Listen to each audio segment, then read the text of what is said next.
Okay, I'd like to cover tonight, or focusing our attention on the homiletical idea. Um, Different than the exegetical idea. The exegetical idea coming from our exegesis, the study of the passage. Homiletical idea is then taking that Mm. exegetical idea and applying it to our hearers. And so here's where we're at on the steps in the process. We've gone through for poetry all of these steps regarding the exegesis side, identifying the exegetical idea of the poem. And then we looked at the last couple of sessions, the timeless truths, and then last week, meditation, just meditating on the poem for our own enrichment and application. And then now we want to look to the next step as we move towards the exposition of the passage, and that is, we call it generating the homiletical idea. And again, as I said, homiletical idea just takes the exegetical idea and applies it to the present day hearers. Um, Again, we're moving from now the text to our hearers, whether that's a congregation on a Sunday morning or Bible study, a small group, even one on one discipleship, whatever the teaching context, we still have to move from the world of the author to the world, our world today. And so there are timeless truths within the passage that are being applied by the original author to his hearers, his audience, his readers. And so we need to take those timeless truths, identify them, and then now, okay, how do those apply to our hearers? And we did talked about that a few sessions ago with the timeless truths, um, taking the doctrinal uh, truths from the text that are used by the author of the text to apply to his hearers. So we want to take those because they're timeless, and then how do they apply to our hearers in our context? And so again, the meaning's the same. That doesn't change, but the implications of it. So, for example, if you're to tell, a group of older folks to love your neighbor, how that might apply in their life may be a little different than if we were to tell that to a bunch of children. Um, and even if we were to tell that to a bunch of children in the United States versus a group of children in Malaysia or Myanmar. There may be different applications. Same principle, love your neighbor as yourself, but how that might be applied Mm. may be different. The application, the implication. Um, so this is what we're thinking about as we move from the exegetical idea, the passage, to the homiletical idea. And so what I wanted to do tonight was just remind ourselves of um, how to come up with this homiletical idea from the text as we move towards the sermon. And this shows the difference between sort of the exegetical idea and homiletical idea. Let's say we're studying a psalm, Psalm 13 or some other psalm, and the exegetical idea might be, David took refuge in God, or David's prayer to God for deliverance, or something like that. Whereas the homiletical idea will be very similar, but it'll now be directed to the hearers, my hearers. So I wouldn't tell them about what David did. The focus will be on what they need to do. Now, of course, as I teach through the poem, I'll be talking about David because that is the author of the poem, and so we want to understand his context so that we can then understand the timeless truths that he's applying in his life. But we want to, in the homiletical idea, turn attention towards our hearers and how they need to respond. Okay, so it's just a simple example showing the difference. Now, sermon main point is where we need to start. The homiletical Mm. idea is made up of the main point of the sermon and the outline. So the main idea and then the supporting ideas. Okay. So first, looking at the sermon main point, we want to make sure that we can identify the message, the homiletical idea, into a single clear statement. How would we summarize the sermon in a simple statement that expresses an understanding of the author's meaning and how it applies today? I think when we were doing the the short class in when I was there in Malaysia, right? I used the illustration of I threw a bunch of pens. I forgot who I threw them at, but Alex. huh? Alex. Okay, Alex. and so it's like if you took a handful of something and throw it to a person, that they might catch one or two things, but they won't get all of them. As opposed to if I just take one thing and toss it to you, I Mm. can't. You guys won't be able to catch it. You're not in the room with me. Much easier to grasp that one item than a bunch of items. Or I compare it to like throwing a ball versus throwing a handful of sand. If I throw sand at you, you're going to have trouble catching all of it. But if I throw you a ball, much easier. And it's like that with a sermon.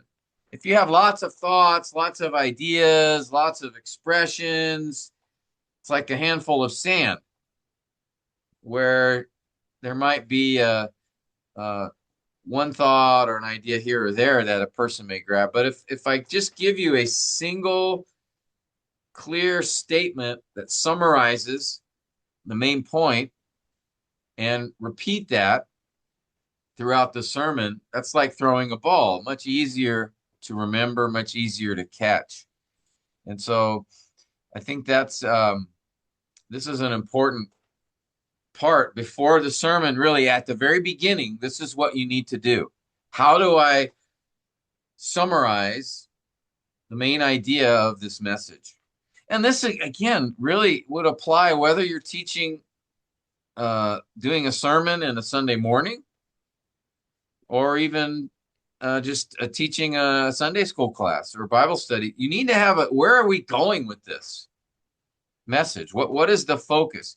Now, there'll be outline points, there'll be structure, there'll be supporting points to that main idea, but everything is focused on this main point.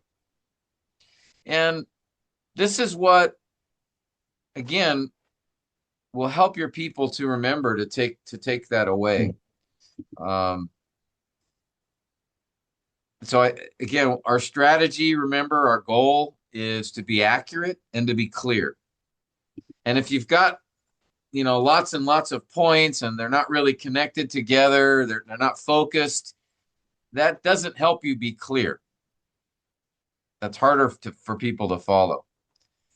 And so, again, our goal is that not only do we understand the passage, but we can communicate it to our hearers.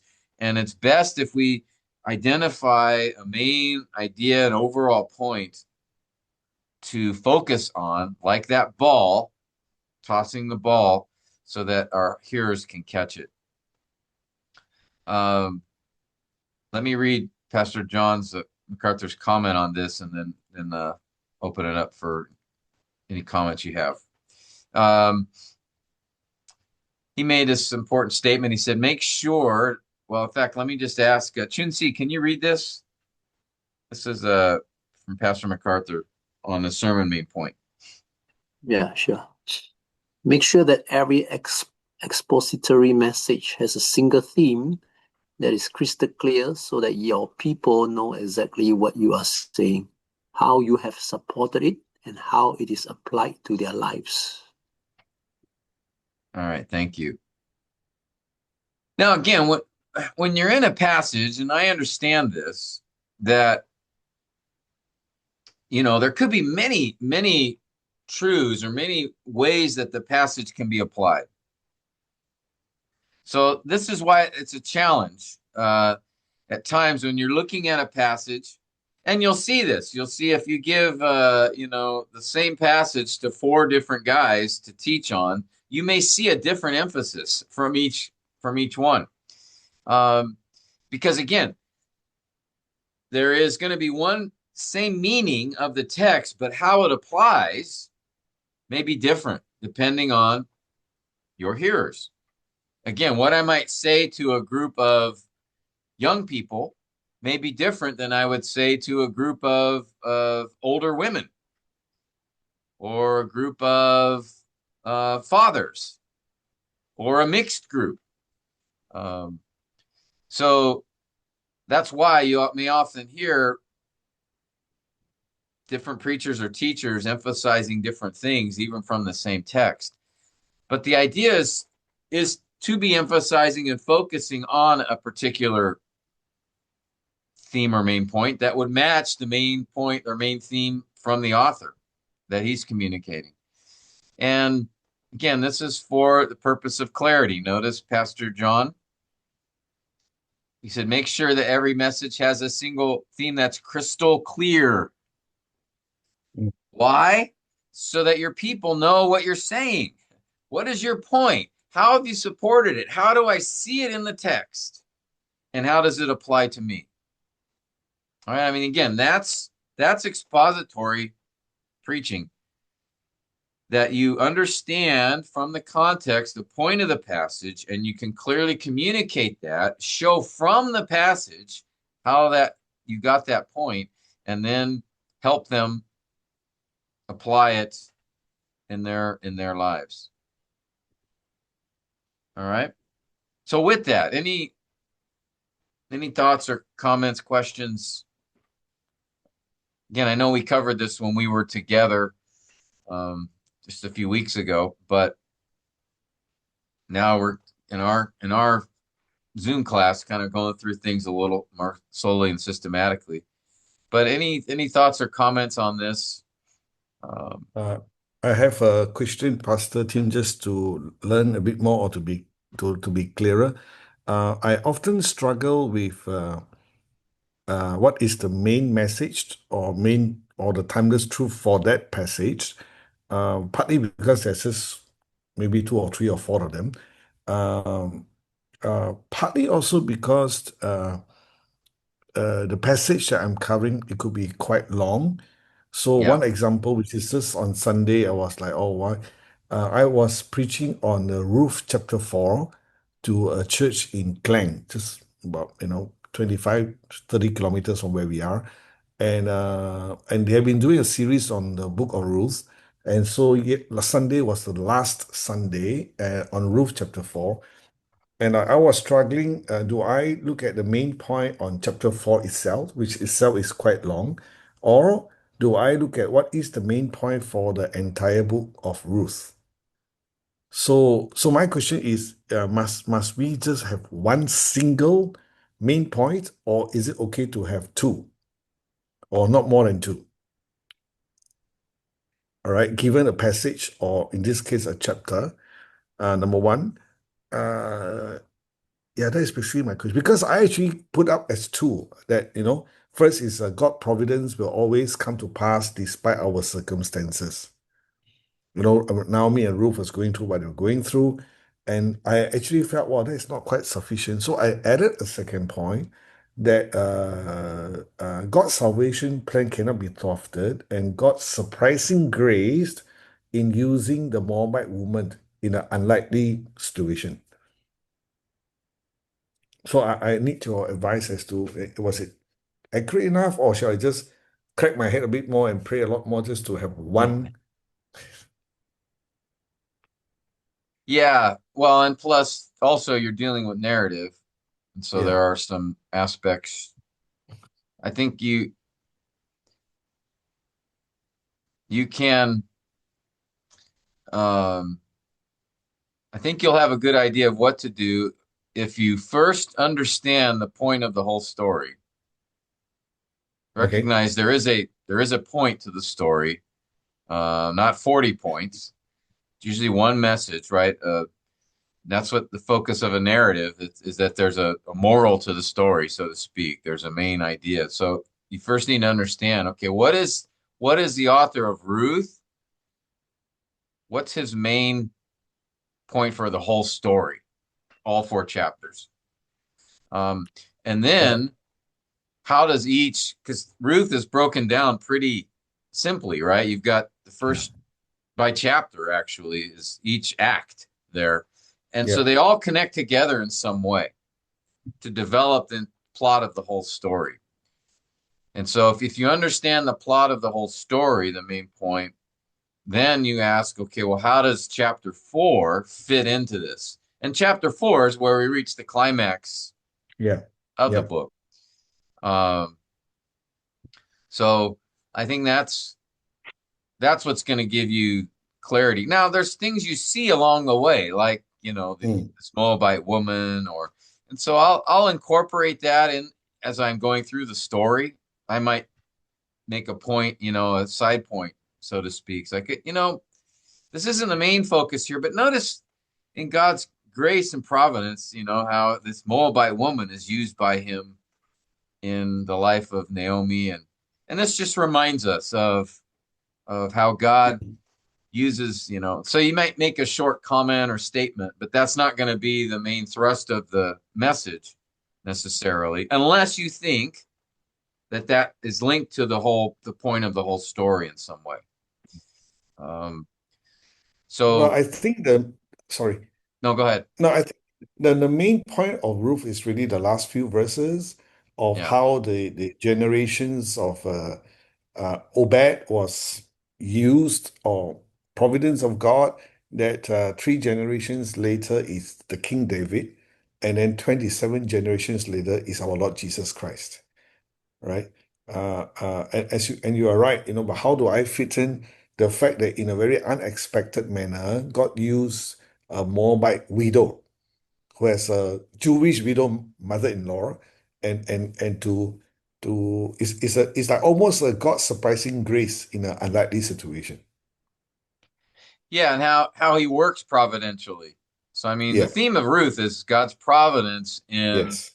and it's really 3 levels. And this is where I don't know if people grasp this with when they study Ruth, because you have the story itself, which is about Naomi Yep. and how she went from how God cared for this widow, Yep. provided for her in a Mm. desperate situation. So that's the thrust of the story. Mm. But also because of those last few verses, we see that the author is wanting to use this story as an example of how God was showing care for Israel when Israel was in a desperate situation, right? Time of the Mm. judges. And everyone's doing what was right in their own eyes. They were Yep. totally lost. And Yep. so just like Naomi was in a desperate situation and God showed his goodness, his providential care to provide for Mm. her, he Mm. also, through this family, showed his providential care for Israel by providing a godly king. And then there is a third layer, and it's seen in the reference to Judah and Tamar and Perez. Yep. Yep. Why does the author go back to them in going through the genealogy? Why didn't he just say from, Boaz to Obed to Jesse to David? Yep. Because there's a third, I believe, a third level in the story, not just God's care, his providential care for Naomi in her desperate situation, not just Mm. God's providential care for Israel in its desperate situation, but God's providential care for the world in promising a coming one, a Messiah, who would be a lion of Judah in the line of Yep. Judah and Perez all the way through David. So he doesn't mention anything after David because I think the book was written probably Maybe during or right at yeah. the end of David's reign. But Yep. he does mention that more full genealogy, I think, showing that third level. So there's 3 levels, but they're all linked together. Mm. And so when I get to chapter 4, that's when I reveal the point of the whole book and those 3 levels, and how Mm. there's the climax to the plot of the story. And so I would go through that in chapter 4, and the other kinsman redeemer, the sandal, Yeah, yeah, but the yeah. keys at the end, the women are focused on Naomi, even though Mm. it's Ruth that has the baby. Yeah, But the last scene is the baby sitting on Naomi's lap, and all the yeah. women are saying, Naomi has a son. Naomi has a son. I said, wait a minute, no, she doesn't. But Ruth and Boaz. Well, that shows us the story is not focused on Ruth and Boaz; it's focused on Naomi. Now, Ruth and Boaz are obviously key people in the story, but the thrust of Ruth is you have this widow in a very terrible situation Yeah. in the time of Judges with no man to help her provide for her, just Mm. this Moabite woman. And so God shows his kindness, in directing them to the right field, to the right person. And, all through we see God's sovereign hand. So then the plot in chapter 4 is like, God's provided this godly man Mm. for Ruth and Naomi. And now there's this grandson. So Naomi, who came back to Israel with no hope or future, now has a hope and future because of God's providential care and concern for her. So that's the story of Ruth. And if it had ended at the scene with the baby on her lap, then that would be the point of the story. But we Yeah. get this genealogy. We get this statement from the women first, may it be for you as for Judah and Tamar, and then we have this genealogy from Judah, from Perez Yeah. to David. And that's what reveals how the author was using these events in the life of David's ancestors to show God's care, providential care, not only for David's ancestors, but for Israel and even for the whole earth. So What does, once I sorry. understand this, it's like, okay, how does chapter 4 fit? Mm. Right? It reveals the plot of the story, it comes to the climax, and then it also reveals the point of the story. Now, if I'm preaching from chapter 2, I don't necessarily give away the whole point of the story at that point because I'm not at the end yet. But I still need to understand, I know the whole point of the story. How does chapter 2 fit? Or chapter 1 or 3 or wherever you're preaching from. Yep. So this is kind of with narrative, this is the thing to consider. Now, a big challenge is if you're teaching a bigger narrative. I think Ruth or Jonah, those are easier. Yeah, But it's if you're in, beautiful. Exodus or Joshua or Judges, how do you do that? Well, it's the same approach. What's the main idea of the whole story?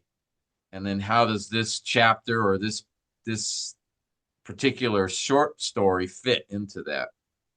Mm. And it's the same, if you go to an epistle or something, it's not narrative, but an epistle there is a main thrust or focus or theme for the whole book. And then it's broken into paragraphs, though. So each paragraph has a particular focus that's connected, linked to the overall theme of the story, but there's a particular point within that paragraph that's being made. And that's why I encourage you, if you're preaching through a book, just take a paragraph at a time, or in a narrative, a story at a time. Yeah. Don't take 15 stories. Don't take 6 paragraphs. It Then just then then we'll you be have this throwing 16 challenge. pencils. How many Yeah. points here? Well, Yeah. if you're We'll preaching be 6 throwing 16 paragraphs, pencils. you've got Yeah. 6 points. Yeah. That's harder to do. Yeah. Pastor Tim, coming back to the Book of Rules, just to look at the what you taught, the three layers. The ultimate layer is, of course, God was providing uh, the seed of it. Sorry, my question is: it wrong to trace all the way back to Genesis 3:15?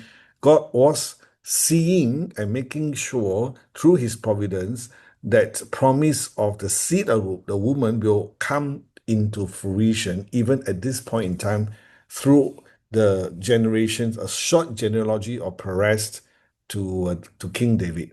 Would it be wrong to go back to Genesis 3:15, or is it more accurate to stick to from Perez? I mean, the way Perez came about was also quite uh quite a story in itself between Tamar and Judah.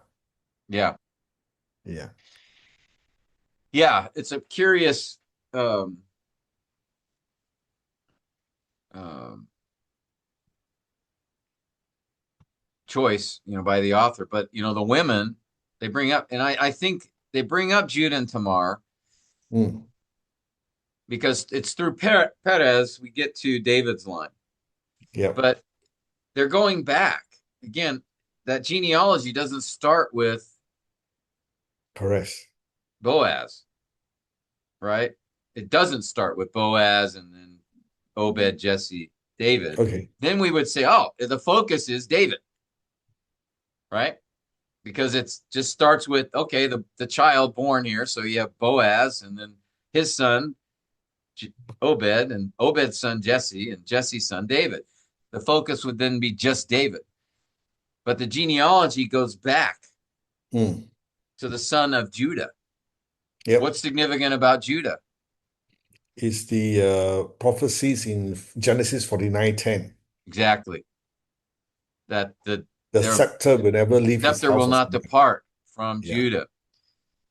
And we know that through David, right? And it's through David, David has promised that he will have a descendant on the throne forever, that his Mm. house will not end. So we know at this point, I think it is accurate to see the author making that arc, the Okay. messianic arc, so to speak. So yeah, I Mm. would go back to Genesis 3:15. I'd go back to Judah, Yep. because there's now we see David is the fulfillment of that Mm. promise to Judah, Mm. that this kingly line would come from Judah. Well, and now here is the first king from Judah's line, David. And we know if you go further back in Genesis 3:15 that there was this promised serpent crusher to come. Yep. Yep. And so there is this development. So by the time of the author of Ruth, who's again either living in the days of David or toward the end of his reign, certainly that covenant with David was likely be known. And so you don't have to go to I like to, for me, it's safe to stick with, okay, what did the author, the divine human author in this story intend? And if I step back and say, well, let's look at the whole story of the whole Bible, that's okay to do, but we want to make sure we're not forcing that onto the author. And I don't think we have to in this case because of that genealogy going back to Perez. Yeah. I think that messianic arc is there within Ruth. Um, Mm. but of course, we see the bigger picture of the Bible, how the book of Ruth fits into God's overall narrative in the Bible. But I think we don't give enough credit to the author himself and what he's communicating. And I think here he wouldn't know about the specific Yeah. Messiah named Jesus who would come how many generations after David, but I think he is placing the story within that messianic storyline, Mm. um, by that genealogy. Mm. and what he covers. So that's my view anyway of Ruth. But I want to be careful because I know a lot of guys, they'll just say that, the author's looking to Jesus, and in a way he is, but he doesn't know it's Jesus yet. And in fact, even Yeah. talking about a kinsman redeemer, Mm. the atoning work of the Messiah really isn't made clear until Isaiah. So um, the focus on the Messiah is that he would be a king who would defeat God's enemies and lift the curse. Yeah. And in some way, the Abrahamic covenant, he would be a blessing to the whole earth. Yeah. And But how and he would do that isn't explicitly clear until really we get to Isaiah and the suffering servant. mm, Um, Psalm 2, does say how blessed are all those who take refuge in him. So there is this idea of not only will he defeat God's enemies, but there's blessing if you come under and submit to this coming Messiah. But the details of how he would provide a way of forgiveness and the atonement and those things that don't come until a little bit later. So I don't think that whole thing is in the author's mind at this point, um, mm. in the redemptive history. My No, opinion. thank you for that, Pastor Tim. I was just thinking as you were saying, it is a difficult discipline to have that because we live on this side of the cross, we tend to take what we know already in the rest of the Old Testament or even the New Testament, and we kind of read it backwards and put it into the story of Ruth, for example. So the idea, I remember when we were doing narratives, one of the things that you were saying is that we must get into the world of the author and his audience at that point in time. Because we have this benefit of, Christ has come, we tend to incorporate that into the story of Ruth or the readers of Ruth. Because if I get into the story, the narratives that I'm a reader of the book of Ruth, I have no idea about the Messiah coming in that form, in that eventual way. So then the question is a difficult discipline, imagining myself to be the reader of the book of Ruth and ask the question, what would the main message that comes to me at that point in time, And one of the clue, and also the other thing was this, which I find helpful from our class, is that it is the narratives, therefore I must pay attention to the characters. Obviously, the character was Naomi, Ruth, Boaz, to some extent the unnamed kinsman redeemer, to some extent Abimelech and the two sons.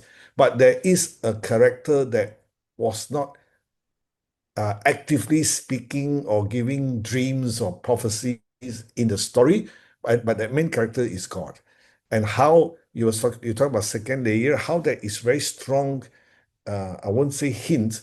Idea of that is in chapter 2, when Boaz first spoke to Ruth and said, "Blessed are you, my child," or something, or young woman, that you have come to take refuge under the wing of the God of Israel, Mm-hmm. right? And then when chapter 3, when Ruth took the corner of the garment of Boaz over her, it was the same idea of covering her with the wing of his robe. So the idea of God was providing a refuge for Israel by reversing the famine and so on is there. So yeah, so I think the difficult challenge for me is to not to overread what I know in the rest of the Old Testament and the New Testament into that particular timeline of the biblical history. Yeah, and at the same time, we remember, we are post-cross. We are Yeah, teaching from a Christian perspective. So, yeah, we just want to make clear or distinct between the author's intent in the story. And yeah, then now, looking back at it as a Christian, we can see connections and links to the broader message of the Bible. Um, so, for example, the author of Ruth doesn't know when and who this coming Messiah would be, but he he does see, he is connecting to that arc in the Bible, and then we can just fill that in. Say we know Yeah. now.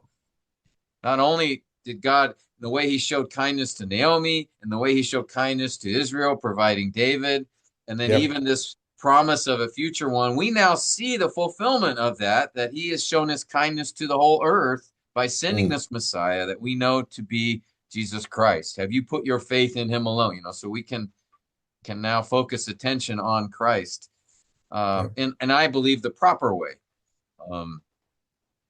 By first identifying what's the author doing in the story, but then we don't just keep it there. As Christian preachers and teachers, we obviously want to fill in what remains. So it's just being careful about the author of the book, his intended meaning, and then making those connections Mm. Mm. ourselves without saying, the author of Ruth was talking about Jesus here, and in a sense he's looking forward to the coming Messiah for sure, Mm. but all those details we just have to be careful in Mm. how we present them, and again, so that we don't, as I've said I think before, people will learn how to read the Bible from how you teach the Bible. Yep. And so we want to use appropriate hermeneutics as we explain the text and all of that, so that our people then use the right hermeneutics when they read the Bible themselves and study it themselves. And so, Yep. with that, um, when we come up with that particular sermon or message, we want to have this main point, be able to clearly state it. And I gave you some principles before about that regarding what makes it an effective main point, and that is, again, being Mm. accurate. Comes from the exegetical idea, so we need to understand the text, and then it must be clear, right? Understandable. Our hearers understand the passage, and then I encourage us to be more directed. Connect to your hearers. So, for example, a declarative statement would be like 3 ways to take refuge in God, let's say as an example main point. Or I can make it more directed by just directing to my hearers, take refuge in God. Now, both of these are acceptable main points. It's just the first one is not as directed to the hearers. Now, we might say 3 ways you can take refuge. That's a little more directed. So that would be a little better. Or just take refuge in God. How to do that? Here's 3 ways to do that. So, try to make it directed. And then finally, here's some more examples. Could say from God is holy is the main point, or know that God is holy. That's a little more directive. Or worship a holy God. It's even more directed and applicational. Okay, so you can see the difference here. All 3 of these would be perfectly acceptable main points. But you can see in the last one, compared to the first one, is just making a statement. But the last one actually is calling for a response in that statement. Mm. So my encouragement is to focus attention, trying to be more directive. And then lastly, memorable. It should be brief, striking. So for example, well, let me do the sermon outline, then we'll look at Psalm 99 for an example. All Mm. right. Now the outline, these are the subpoints of your sermon. They support and explain the main point. So they need to be connected. All right. And again, for an outline, it's the same idea as a sermon main point. The outline points need to be accurate, clear, directed, and memorable. All right. And by accurate, I mean, being consistent with the main point, being clear. It's that they are linked to the main point. And I'll show you that. So they're not 2 or 3 or 4 just different points. They all should be somehow connected to your sermon main point. So what I want to do is just have us use Psalm 99 again. That's been our example. It should be the homiletical. And let's just read through the psalm again and then use it to identify a homiletical idea. And I'll show you some principles from that. So with that, I can ask, let's see if Shulong, if you wouldn't mind reading, say, verses 1 to 5, and then John Cheng, if you could read 6 through 9.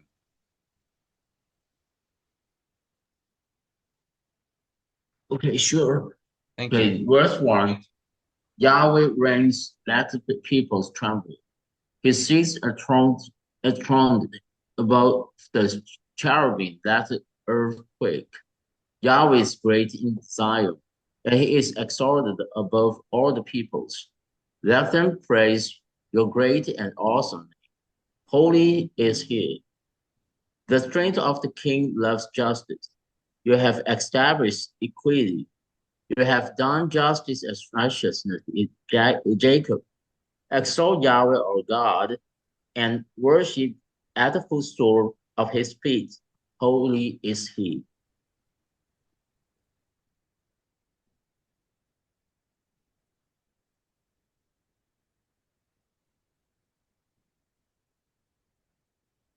All right. John Cheng, if you're there, can you read verses 6 to 9? Moses and Aaron were among his priests, and Samuel was among those who called on his name. They would call upon Yahweh, and he would answer them. He would speak to them in the pillar of cloud that kept his testimonies and the statute that he gave them. O Yahweh our God, you answered them. You were a forgiving God to them, and yet an avenger of their evil deeds. Exalt Yahweh our God, and worship at his holy mountain, for holy is Yahweh our God. All right. Thank you. Okay, so we've looked at this psalm in the past and identified, noted the theme of holiness throughout this poem. Holy is he, holy is he. Holy is Yahweh our God.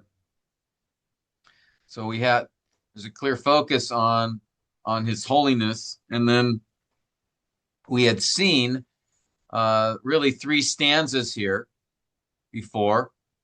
And so what we want to do is we're coming up with a homiletical idea. We first remind ourselves, okay, what was the exegetical idea? What was the author's main point? So we had from that basically remember the what, why, how. So the main idea is the command of the psalm to exalt and worship God. Why? Because he is holy. We see that again in each of the refrains at the end of the stanzas. Let them praise your great and awesome name. Holy is he. And the focus on the first stanza was on the greatness of God. The second stanza, the focus was on the justice of God. And again, the call to exalt and worship. Holy is he. And then the third stanza was on the grace or the mercy of God, that he would hear our prayers, that he would forgive. And again, the call in verse 9, exalt and worship, for holy is Yahweh our God.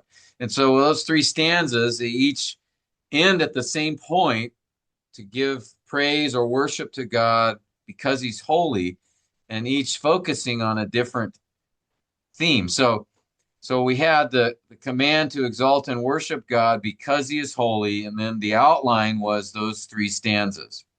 All of them linked to the same idea of giving praise and worship. So we had all people should praise him for his greatness. First stanza, all people should worship him for his justice. Second stanza, all people should worship him for his nearness. All right. So that's what we had come up with for the exegetical idea. So now we want to move from the author to the hearers. to our hearers. And so let's consider this as a sermon main point. God is holy.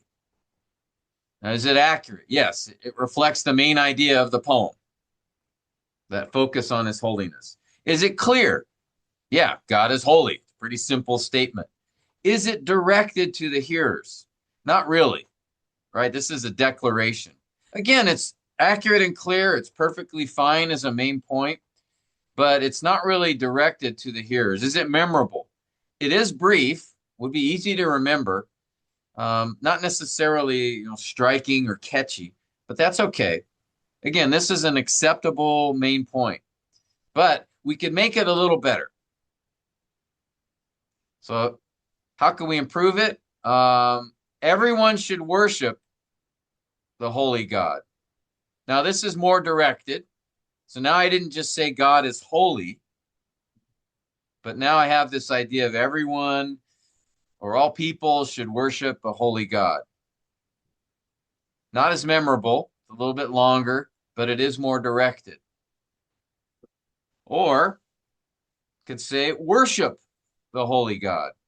Okay, that's more memorable. It's shorter and it is directed, and it is consistent with the message of the psalm that repeats this idea of praise, exalt, worship.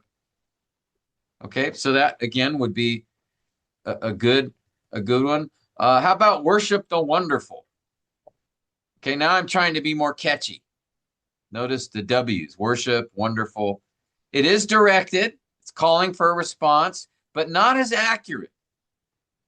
Because now I've kind of reduced it to, I didn't talk about holiness of God. Now I just say, a wonderful God. Okay, so this would not be a very good sermon main point. It is catchy, it is memorable, it is directed, but it's lost a little bit of its accuracy in reflecting the message of the poem. All right, so how about this one? Do homage to the holy. Directed, I think memorable, notice the H, and accurate. Do homage is the idea of honor, exalt, Worship. give worship to. Now, in some context, the word homage in English may be difficult. If I'm not in an English-speaking group, that might be a little more challenged because that word might not be as clear to some. But in my context, here in the U.S., people understand the word homage. So I might stick with that. Do homage to the holy. It's directed, memorable, it's focused, it's accurate, and I think it's clear. Okay? But this would be kind of, you can see the sort of the different. But notice all of them are fairly short. It's just a question, can I make it more memorable, more directed, and it needs to be accurate and clear. So this would be the only one I would say don't use because it really is not, it's clever, it's memorable, but it's not as accurate as it should be. And that's what we want to be careful of. Don't sacrifice accuracy for being directed or memorable. We must be accurate and clear. That's a requirement. To be directed and memorable is just more helpful. So don't sacrifice. And I see that a lot with main points or outlines as guys trying to be clever or, make everything start with the same letter and in doing that, sometimes we reduce the accuracy because we try to find this word that's memorable or clever, but it's not necessarily as accurate. Like in this example, wonderful. Well, that's not really, doesn't give the idea of holy. It's true of God. God is wonderful. But is that the focus of this psalm? No, it's on his holiness, which is a wonderful thing about God. But if I have to explain the main point, in more detail, then it really isn't a good main point. So, but the other ones here, I think would be perfectly fine to use. God is holy, or everyone should worship a holy God, worship a holy God. But I think the last one, do homage to the holy, captures every feature. Accurate, clear, directed, and I think memorable. Questions on that? Does that make sense?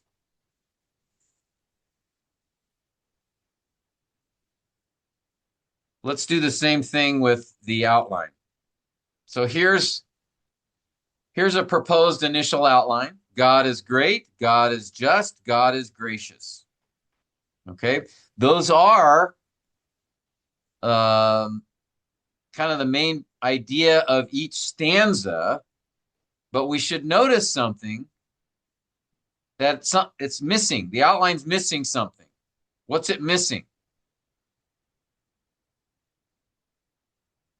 Is the first stanza just focused on God is great? Is the second stanza just focused on God is just? Yeah. No, What's it because these outline are more decorative. It is not what's the word? It is not exerting actions or not conveying the idea you have to do something. Okay, right. So one, it needs to be more directed. There's also something else missing. Again, my main point that we came up with is, do homage to the holy.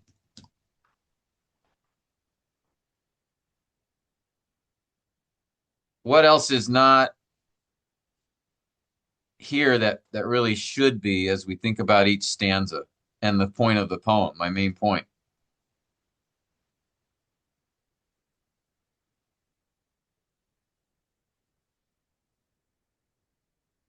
It doesn't say the first one, just as my attempt, Pastor Tim. The first one, God is great, verses 1 to 3. If we just stick to God is great, it doesn't convey in verses 1 to 3 the sphere or the scope of God's greatness. Okay. So it's the idea of, very great, exalted. And also, too, notice these don't include God's holiness, right? The main point does, but the outline does not. God is great, true. That's what it says. God is just, true. He is gracious, true. But it's there. These need to be linked to his holiness. So let me show, for example, then.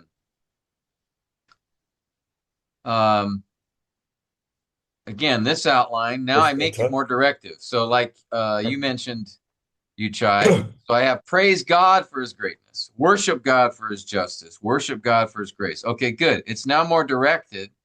But again, I need to mention the idea of holiness. And even these points, they're not as memorable. All right. So again, this is okay as an outline, but we can make it better. And this is what I did to make it better. Extol God for his majestic holiness. Exalt God for his moral holiness. Esteem God for his merciful holiness. So now notice it's directed. Extol, exalt, esteem. Those are all imperatives, commands, a call to do something. And then the reason to do it. Yep. For his majestic holiness. Notice I have holiness here. Again, remember, do homage to the holy is the main point. And majestic. So that's the idea, the theme of that stanza, his greatness, that he's exalted. The second point, exalt God, again, directed, just like the poem. Exalt God for his moral holiness. Again, I have holiness here, but now it's moral. It's focusing on justice. And then the last one, esteem God for his merciful holiness. So notice now I've this parallel idea. I have the commands are all starting with the letter E. Yep. I have the description of his holiness with words that start with M, majestic, moral, merciful. So these are I only changed 2 words in each one. Extol for his majestic holiness, exalt for his moral holiness, esteem for his merciful holiness. So it's parallel, it's balanced. Holiness is included, it's directed. And then I use these alliterations to make it more, hopefully, more memorable. Okay? Yep. I think this is an excellent outline. So yeah, I think it's a little better than the previous ones. And Again, the other ones would be fine, but this is, I think, the most precise because it incorporates holiness, connects it to the main idea. It's directed. There's a command, a response that's consistent with the direction of the psalm. Yep. And I was able to find words that had the alliteration. Yep. Yep. So this is what I came up with for the final homiletical idea for this psalm. But I wanted you to see like some of the different options and kind of how to get there. These take time. I had one in one of my a pastor who was talking about this in a class that I was taking on preaching, and he said that he would often take sometimes an hour or even longer to come up with his main point and outline. And so I think it really, we want to give effort to this because it's important, because once you have this, if it's accurate, if it's clear, directed, memorable, then you're just filling in the sermon. You've got the main structure, you've got the focus. Really, it's easy at this point because you have all the exegesis you've done. So now it's just, again, going back to explaining the point, illustrating, applying, persuading, those things we'll discuss next time. The 6 P's, right? The point, the proof, picture, the persuasion, the plan, the problem. But you need to have your main point and your outline. You need to know, where am I going with this? So often we just start writing a sermon or having thoughts and there's no structure, there's no focus. But we want the main point in the outline gives us that structure, gives us the focus, and even the application if we make it directed. And in the case of this psalm, the exegetical idea and homiletical are pretty close because the timeless truths are right on the surface. Praise God for his majestic holiness. I mean, that's true back in the time of the psalm, and it's true today. So, in any case, so that's the process we want to work through. When I come up with a homiletical idea, I'll just start with some main point. Okay, I'll start with the exegetical idea. Okay, what's the main point of all this? Well, and then I have my stanzas. So I have an outline. Now it's just making that outline more directed, connected to my hearers. So, so I'll start with my exegetical and just come up with something. And then now I'm like, okay, how can I make this more directed? How can I make it memorable while still keeping it accurate and clear? And you may work through, sometimes I've done this like right when I started preaching, where I realized, okay, I have all the structure, but the way maybe I worded my outline, I have a much better. So I've even made changes sometimes even before I started preaching. Not often, but sometimes something pops in my head. Oh, this word would make it even more clear and more. But you want to have that before you start writing out the sermon, ideally. And honestly, this is what Spurgeon would do, right? When he'd study, he'd think about it during the week, but then he really only came up with a sermon on Saturday night after dinner. And all he would do was come up with a main point and an outline. And then he filled it in during the preaching. He, was able to do that. But what helped him was he had a main idea, and then he had a structured outline connected to that main idea, and so he knew where he was going. Mm. And then he was just very skilled and had a great memory, and so all that he had studied would come to his mind as he preached. Now I'm not gifted that way. I need to write out my sermon and think about illustrations and applications ahead of time. But I think Spurgeon still showed he didn't just come up with something, last minute on his own. He really thought through the main point and the structure, the outline.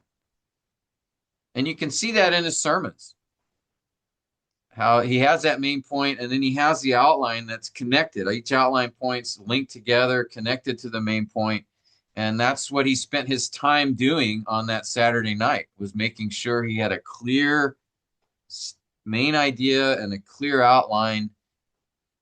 And then he was ready to preach.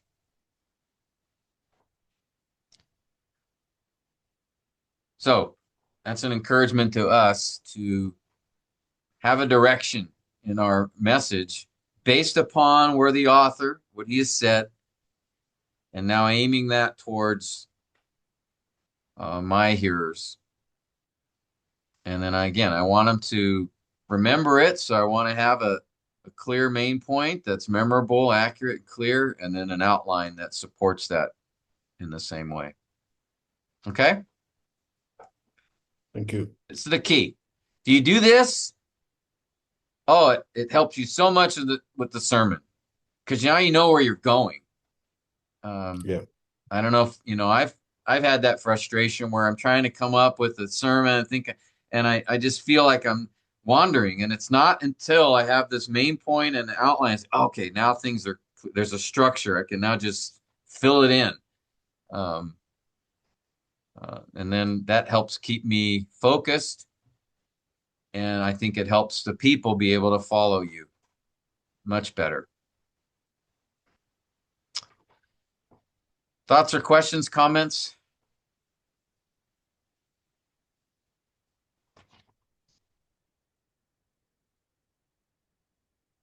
All right. Well, as usual, I'll have this recording and the notes. I'll post those for you. Thank you.